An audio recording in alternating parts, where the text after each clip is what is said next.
the world that your parents grew up in and the world that you are growing up in are very different from each other. Until the 1990s, most goods like cars, clothes, television sets and cold drinks were limited and produced in India itself. Today, however, there is a wide range of options for the products that you can buy. From clothes to cold drinks, cars to television sets, and almost everything else, the choice is immense. One of the main reasons for such rapid transformation from hardly any choice to wide-ranging availability of the latest models of products is the coming together or the integration of production, trade, investment, and markets from different parts of the globe. Behind the integration of production, trade, investment, and markets lay the rise of multinational corporations or MNCs from about the middle of the 20th century. The seeds of such MNCs were sown during colonial times. In the 18th and 19th centuries, companies like the British East India Company and the Dutch East India Company had their headquarters in Europe. Nevertheless, the companies also operated in the colonies in Asia, Africa, and other parts of the world. Even after the rule of the colonies was taken over directly by the mother countries, the link between the colonizers and the colonies remained. However, there was a crucial difference between production then and production by the modern MNCs.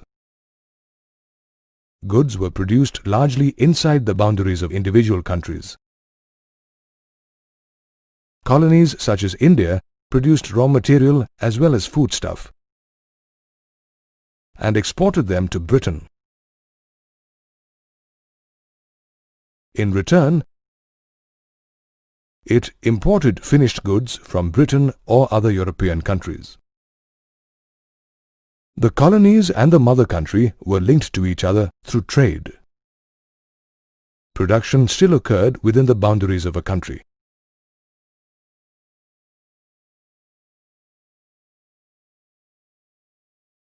With the independence of the colonies in the 1940s and the 1950s, this link between production and export of raw material and the import of finished goods continued. A new type of company, known as the multinational company, arose in the developed nations of North America, Europe, and Japan. They wanted to spread to areas where they could produce their goods cheaply and find markets for them. Countries in Asia, Africa, and Central and South America were the ideal places for these MNCs to set up offices and factories. Labor and other resources were cheap. The markets were large, and the chances of earning profits were huge. Initially, however, the indigenous production in these countries of Asia, Africa, and South America was protected through trade and other barriers. However, most of these countries gradually liberalized their policies, just like it happened in India in the 1990s. After liberalization, MNCs were able to enter Asian, South American, and African countries to exploit their cheap labor and large markets. Thus began a process of globalization, where the MNCs produced and marketed their products globally, often separating the process into small portions. For instance, a company may manufacture its basic components in an area where labor is cheap. It may assemble the goods at another location that is close to the developed markets. And it may have its call centers at a location where English is already a spoken language. By having access to cheap labor and resources and using the spread-out method of production, MNCs can produce their goods at half the cost that they would have otherwise. This means that they make enormous profits. There are many factors that MNCs take into account while setting up factories and offices for production in a country. MNCs look for proximity to markets where they can sell their products. Another major factor is the availability of cheap labor, both skilled and unskilled, that MNCs can employ in the factories. MNCs also take into account the availability of other resources like raw material and infrastructure like transport, electricity, and banking facilities when they put up factories in a country. MNCs may also be more comfortable in countries where they can influence the government's policies in their favor. Did you know, before the Indian government adopted a policy of liberalization in 1991, most MNCs were not allowed to set up their offices and factories in India. Once assured of markets, labor, other resources, and favorable policies, MNCs then set up offices and factories.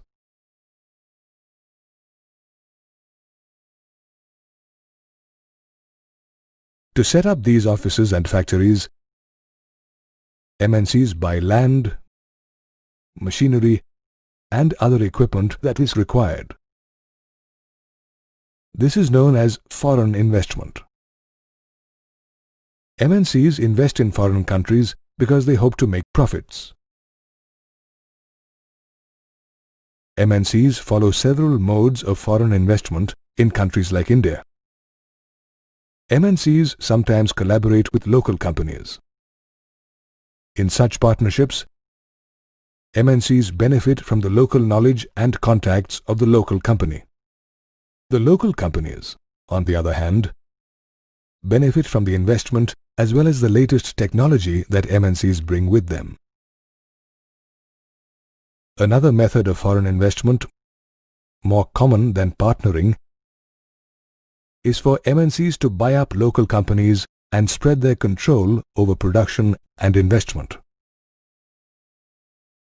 In this manner, MNCs move into and expand the local company's existing production base, contacts, and markets without having to begin from scratch. A third channel that MNCs use for foreign investment is to place orders with small local producers. MNCs invest in small producers who make and supply the products to them, who then sell it under their banner. Globalization has influenced the Indian economy since 1991. Let us review its effect on consumers, producers, and those who work for the global sectors. Consumers have largely benefited from globalization. Producers of goods, in order to be viable, have had to compete with each other to the benefit of the consumers. This has resulted in lower prices and a greater choice of goods. However, consumers who have benefited the most are the well-off urban middle class. Can you imagine why? The well-off sections of society are the ones who can afford to buy the kind of consumer goods that are available in the market today. As a result, their lifestyle has changed dramatically. If we assess the impact of globalization on producers, we find the result to be mixed. Some producers have benefited immensely while others have suffered at the hands of globalization. MNCs are one set of obvious beneficiaries.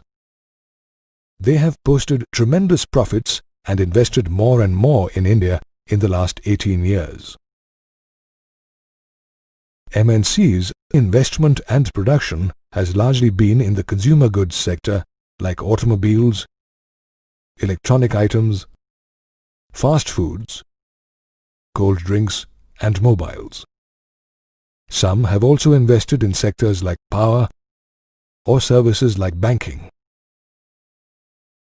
MNCs have also benefited as they have been provided accommodation in Special Economic Zones or SEZs with state-of-the-art facilities, a 5-year tax holiday, and flexible labor laws in their favor. All in all, MNCs have made huge profits since they entered the Indian market.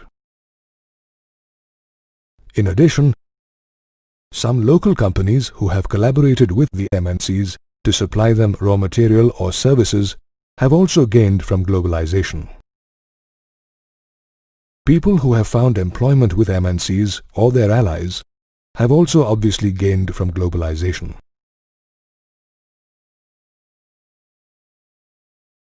Some big Indian companies like Tata Motors, Ranbaxy, and Asian Paints have emerged as multinationals by spreading their operations worldwide. Thus, they have seen positive results from the competition with MNCs and globalization. IT-based companies like business process outsourcing companies or BPOs or call centers are another set of gainers. Other companies provide cheap data entry, accounting, and administrative services to companies abroad. They also have had a successful stint because of global access. Until now, we have largely considered the positive impact of globalization. However, not everybody has benefited from globalization. MNCs have invested in the latest technology and production methods and raised their production standards.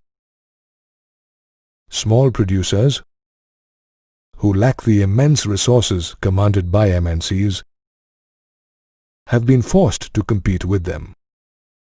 This is because MNC products are today freely available in the market.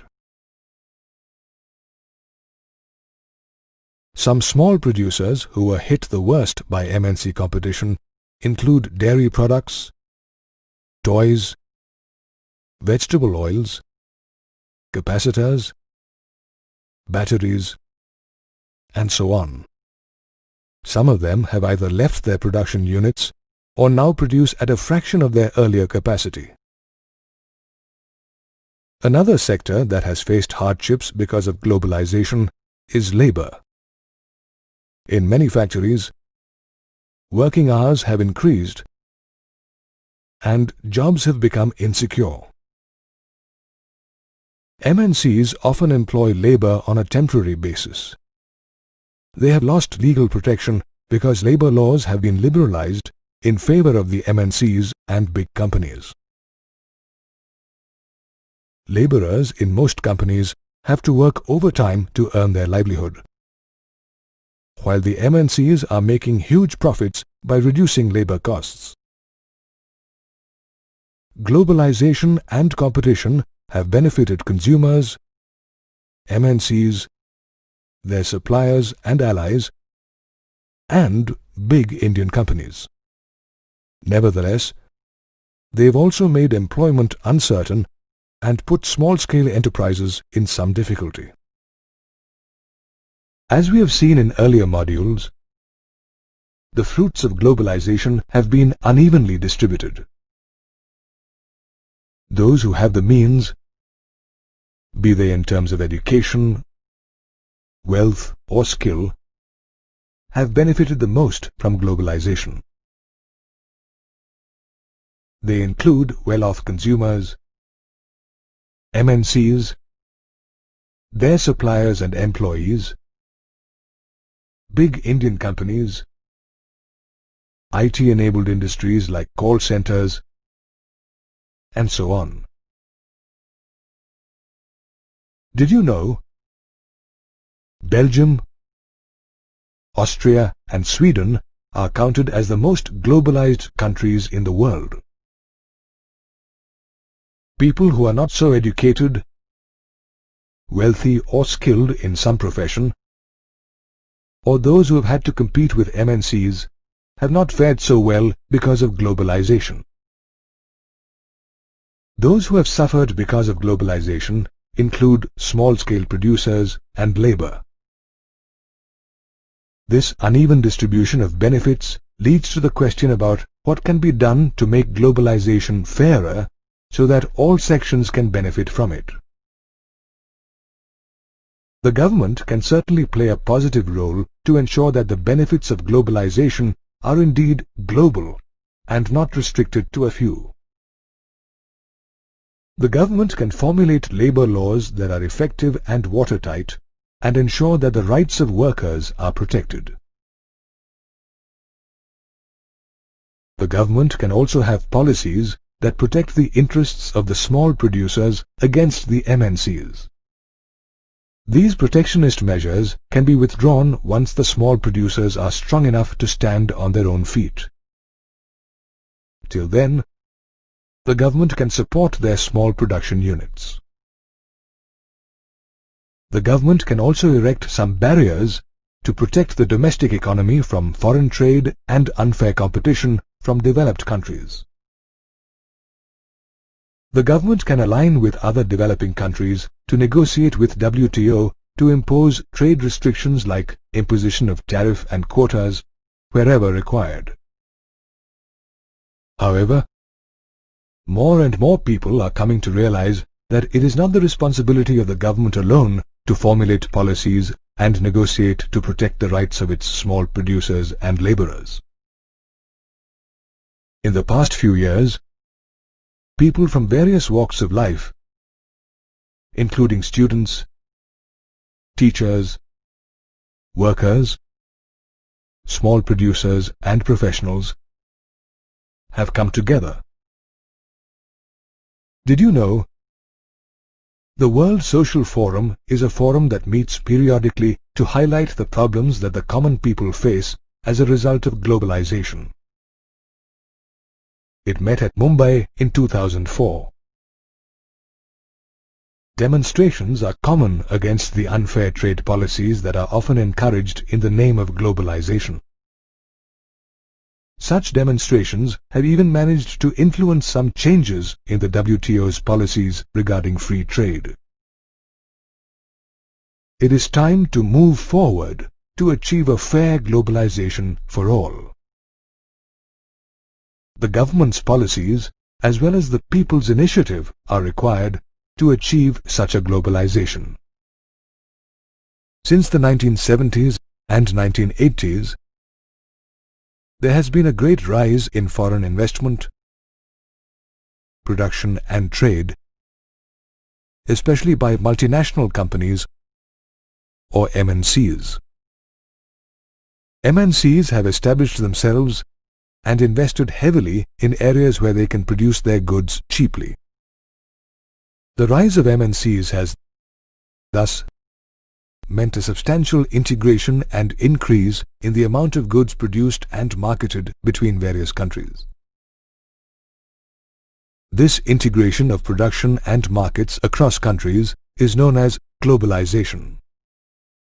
Some of the factors that have facilitated such globalization are the rapid development of technology, liberalization of policies, the role of organizations like the World Trade Organization or WTO, and the establishment of special economic zones or SEZs.